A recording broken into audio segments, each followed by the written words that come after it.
I'm thinking of Mario Kart 7 because I played Mario Kart 7 yesterday morning when I was Oh, in yeah? line for Record Store Day. Oh, nice.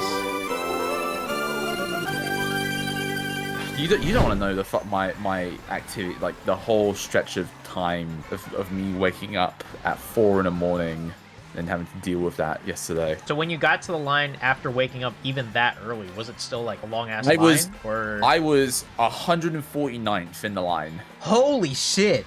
And you Yeah. got to the store at like what?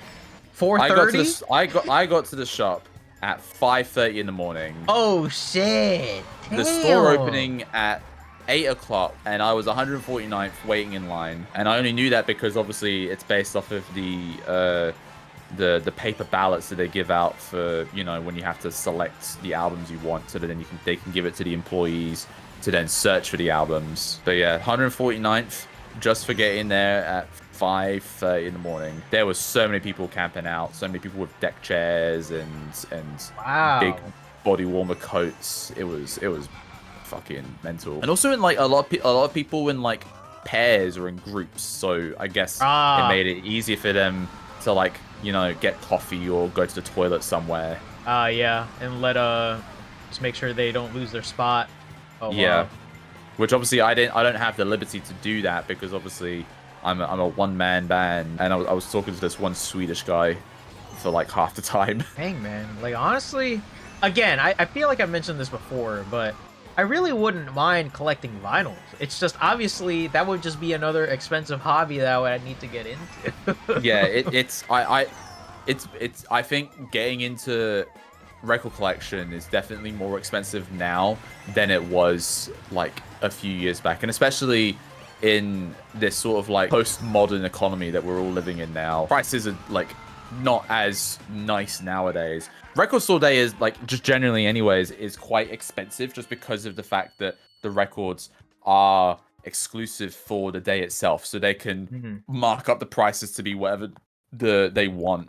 And people are just gonna buy it costs. anyway. Yeah. Wow. You don't understand how many people were trying to clamor to try and get the Wicked soundtrack that's pressed on vinyl for this weekend. I would just collect vinyls of the albums that really resonate with me and whatnot, which aren't, to be fair, not a lot, but I still think it would be very cool. There's the Persona soundtracks all on vinyl. Yes. You can get P3, 4, and 5, I know, at the very least, off the top of my head. Yeah, I did see Reload have a vinyl release recently as well. But yeah, I do know that the other games as well have it. You're a bit late in getting the Cyberpunk ones, unfortunately. At least like the bass track OST. You can still get Edge Runners and Phantom Liberty potentially. Oh, so what? Is it just like out of print or what? Okay, so the Cyberpunk OST, like the base game OST, which again didn't even include all the tracks from the OST, but just like a select, like the main ones. They only did like 2 releases of that a year and a half ago. Really? And they never did another release of that since. Like those 2 drops were the only drops. The first drop was of the signed editions, and then the second one was just of this album set as is. To this day, I've not seen the CD Projekt Red store restock that album. So is it like, I guess when it comes to vinyls, is it just rare for something? Like if it goes out of stock, it will just become rare at that point? Yeah. There's a good, I can use like a specific vinyl pressing company as an example. So there's this company called Blood Records, where they will produce like very specific and very detailed color pressings of an album. Okay, I'm gonna hate this example, but I'm just gonna use it anyways. Let's take Taylor Swift's most recent album, Dead Poets Society, or the Dead Poets Department, whatever the fuck it's called. Shit. Yeah, I just realized I'm in 6th place. Oh my god, if you're not first, you're fourth. Yeah, let's go. I got 7th. Tortured Poets Department. That's the name of the album. So if we use that as an example, the company will announce that they have a drop of, say, 5,000 pressings for a certain time drop for when the album becomes available to buy. And then once the site becomes available to purchase, people try and go in like droves to get those albums, and the moment it sells out, it's sold out. You can't get that specific pressing of that album anymore. Like, there's only that Damn, many dude. quantities you can make. They recently did Wow. a few days ago Sabrina Carpenter's Espresso as a liquid single vinyl, but they only limited it to 1,000 people can purchase it. And a lot of Holy people shit. a lot of people didn't like that it was A, 1,000, and B, there's a whole another complication with the fact that liquid vinyls aren't as much sold through the Blood Record shop and more so sold through their like subsidiary called Bad World, which specializes in the liquids and the filled vinyls, like the Charlie XCX Brat one that I've got. So people were quite pissed that literally the 1,000 albums sold out in like a minute, literally a minute. Yeah, I'm not surprised. Hey, And it was most of just it was 1,000 potentially bots copies as of well. it. You said Yeah, what? literally 1,000 copies. That's it. That is just nuts. Because that's such a low number. Yeah, Like but that's 1,000 just for how rare like it is. 1,000 for like the world. Yeah, literally. Oh wow, that is nuts. Yeah, it's a crazy situation. So if we go back to like using that as an example for Cyberpunk with the free set OST plus Samurai set, where they only did them in 2 drops, and they never specified how many album sets they released for that time period, because they've never announced that they're going to like re-release those vinyls like again. Like, those albums in the world are only like they're the only ones that are available, and they're limited in quantity. So people, if they've like kept them sealed like fucking Funko Pops, then they get like higher value of them over time, sort of thing. It's crazy. That does sound crazy. I'm not even gonna lie to you. But stuff like that album set is not harder to sell, but harder to manufacture in like good value for price. Whereas if you compare it to the Edge Runner soundtrack, they know that they can, it's a single disc, so they don't have to produce multiple records for it. And B, they know it's highly marketable to people who watch the anime, so it doesn't have to be specific to just the people who play the game. So they know that there's a big market to sell them, and also to just produce. It's easier to produce singles than it is to produce like triple sets. Or yeah, like box sets. I will take second place. This just sounds crazy to me. Like 1,000 copies for one is just nuts. And I think let me get you a link of what it looks like. yeah, sure. Because I do think the whole design concept of like any sort of vinyl, whether it be like a regular edition or like a special edition, is just very cool to see. Yeah. Oh yeah. You see, that looks dope.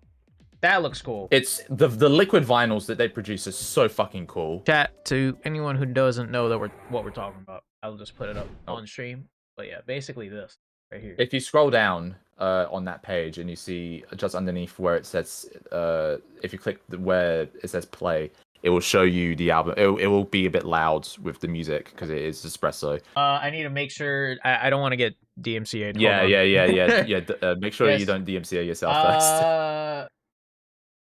Oh my god. Okay, yeah. Okay, we're good. Yeah, look at that. That's what it looks like. Yo, that is so cool though. Holy shit. And they've started as well developing liquid vinyls that have like 2 tones liquid colors in it. Or if like an album has like a specifically detailed style, they will have like 2 different liquids like rummaging around inside of it. It doesn't even come out until July. Oh my god. No. Everything that you purchase through like this site is always like pre-order situations. I remember when I got my fucking Zoetrope Coldplay album for the new album that came out last year. That took, I can't remember if I got that like on the day of release or I had to wait a period of time for it to come out, as compared to like the official album that I pre-ordered. But that took a while to arrive as well. Oh wait, how much was this Espresso single thingy? So the single, I didn't see the official price and I didn't see what the official UK valued price is. But people in the US who were retweeting and like replying underneath the original post for it was saying about how it was, I think, marked at around $50. Oh my god! That's not including shipping as well. Oh my god! $50 for one song is nuts. Yeah, no, for one song is super crazy. Shipping as What? well would have been higher for those in America because Blood Records is like a UK-based like pressing company. Uh-huh. So I think the shipping made the cost go upwards to like somewhere around like $70, $80 potentially. Currently just talking about vinyls because that shit is crazy. That's crazy. I want to get into it, but it's too much money. CDs are way easier to get into and way cheaper to get into.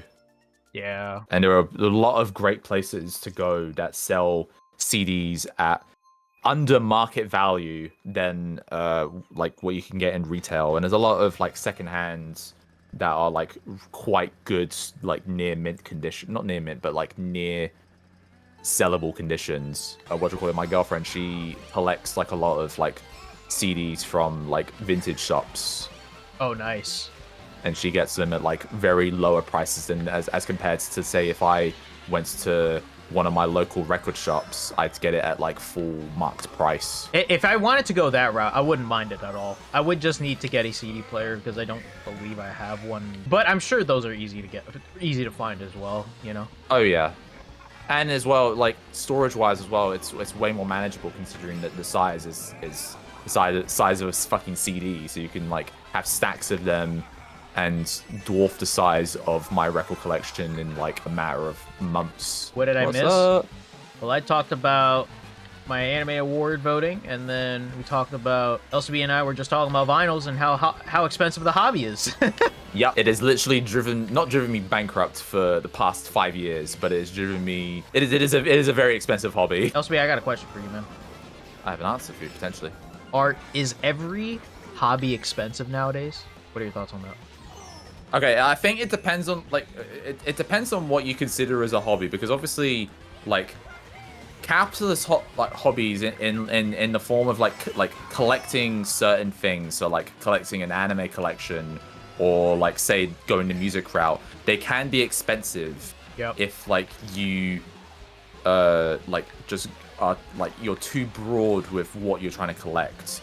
If you have like a predetermined set of things that you want to get, then at least you know what that sort of goal line is going to be. Things like if you were getting into like say Pokemon card collection, that's definitely an expensive hobby. Oh man, because of how rare like the first edition cards can be. If you're trying to get like one of every card ever sort of thing, that's super expensive.